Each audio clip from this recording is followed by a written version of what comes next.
बरं, मी आजची जी पत्रकार परिषद घेतोय ती पाचोरा आणि बळगाव तालुक्यातील सगळे शिक्षित बीएड झालेले सर्व जे विद्यार्थी आहेत की जे गेल्या अनेक वर्षापासून नोकरीच्या प्रतीक्षेत आहेत आणि त्यांच्याकडे अनेक शिक्षण संस्था चालक करून बसलेले आहेत की जे शिक्षण संस्था चालक इलेक्शन लढू इच्छितात ते शिक्षण संस्था चालक अशा पद्धतीचे ग्राहक शोधतायत। मागच्या पंचवार्षिकचा मला अनुभव आहे की पीके शिंदे हायस्कूलनी अशाच पद्धतीचा बाजार मागच्या विधानसभेला मांडला होता आणि पाचोरा बळगाव तालुक्यातले किमान 20 ते 25 तरुणांची फसवणूक केलेली होती की ज्यांच्याकडून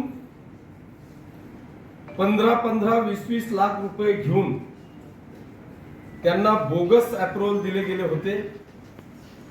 ते बोगस अप्रूव्हल शालार्थ आयडी करता नाशिकचे उपसंचालकांकडे सबमिट केले गेले होते आणि सबमिट केल्याच्या नंतर जेव्हा तो विषय मला लक्षात आला त्यावेळी आपण संबंधित उपसंचालकाला विधानसभेमध्ये आवाज उठवून निलंबित केलं होतं।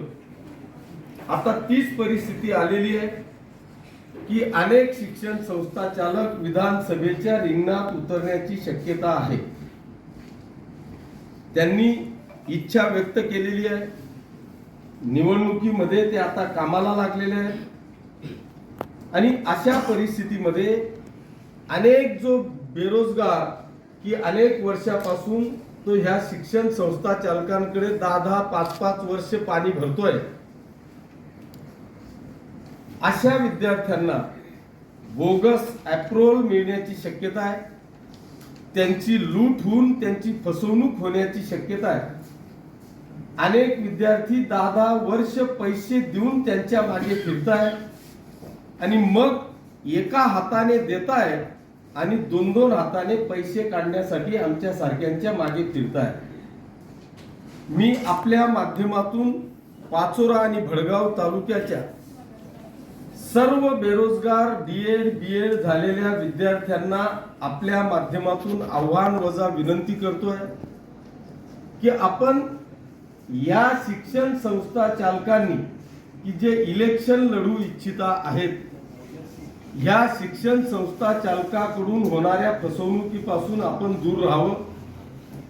शासनाने 2012 पासून अशा पद्धतीच्या भरत्या 100% बंद केलेल्या आहेत, परंतु माझा जो अनुभव आहे तो अनुभव असा आहे की या ठिकाणी रिटायर्ड झालेल्या शिक्षण अधिकाऱ्यांच्या बोगस सह्या घेतल्या जातात, रिटायर्ड झालेल्या संचालकांच्या बोगस सह्या घेतल्या जातात, बोगस अप्रूव्हल काढले जातात आणि तुमची फसवणूक केली जाते।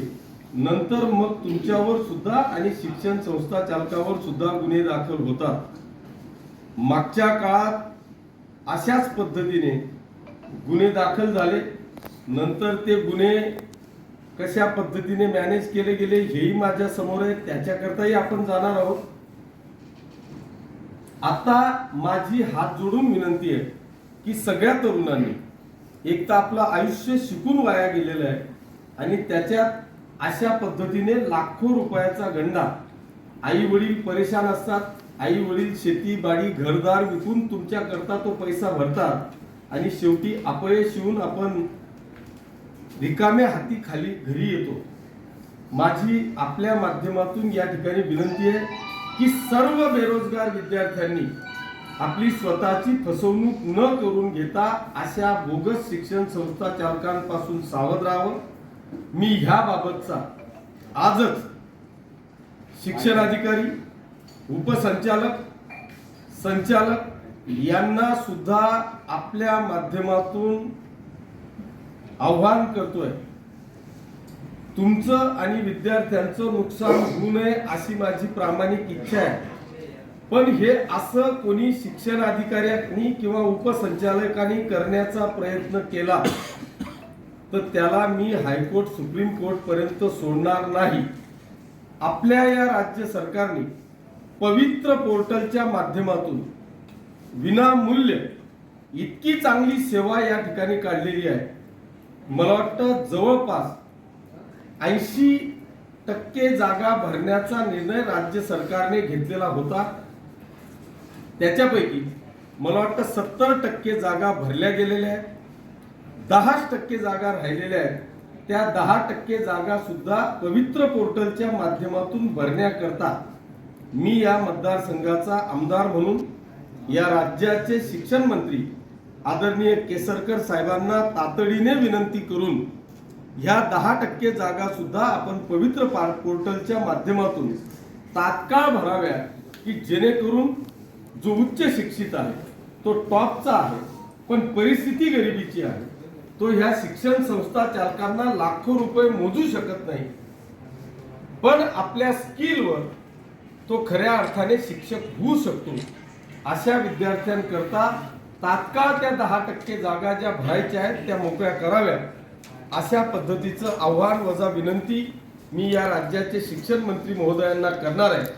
परंतु कोणत्याही बेरोजगार विद्यार्थ्यांनी आपली फसवणूक होऊ नये, कारण हे 2 महिने हे ह्या लोकांचे अशा पद्धतीचे जे धंदे आहेत की तुमच्याकडून पैसाही जमा करायचा, तुम्हाला सुद्धा कामाला लावायचं आणि तुमच्या माध्यमातूनच शिक्षकांच्या माध्यमातूनच इलेक्शन लढायचं, हा जो काही गोडनच धंदा या शिक्षण संस्था चालकांचा आहे हा होऊ नये. विद्यार्थ्यांची फसवणूक होऊ नये एवढीच विनंती माझी या माध्यमातून आहे. मी कोणत्याही विद्यार्थ्याच्या विरोधात नाही, पण त्याची फसवणूक होऊ नये एवढीच काळजी मला या ठिकाणी आहे. उद्या फसवणूक झाल्यानंतर जेव्हा मी आवाज उठवेल त्यावेळेस हेच लोक आम्ही तुझं काम केलं होतं पण यांनी आवाज उठवला म्हणून तुझं काम झालं नाही, अशा पद्धतीची दिशाभूल करू शकतात. आणि म्हणून तुमची ही दिशाभूल आणि फसवणूक ही येणाऱ्या काळामध्ये होऊ नये याच्याकरताच ही आजची पत्रकार परिषद घेतोय. पुन्हा एकदा तुम्हाला सगळ्यांना भावी आयुष्यासाठी मनापासून शुभेच्छा देतो.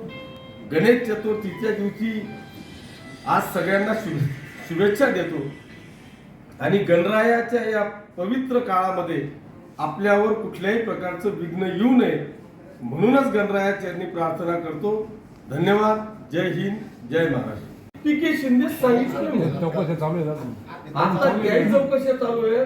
आता सगळ्याच शिक्षण संस्था चालकांची फसवणूक, लोकांची दिशाभूल करणे, गोरगरिबांनी लूट करणे हे प्रत्येक संस्था चालकांचे धंदेच आहेत.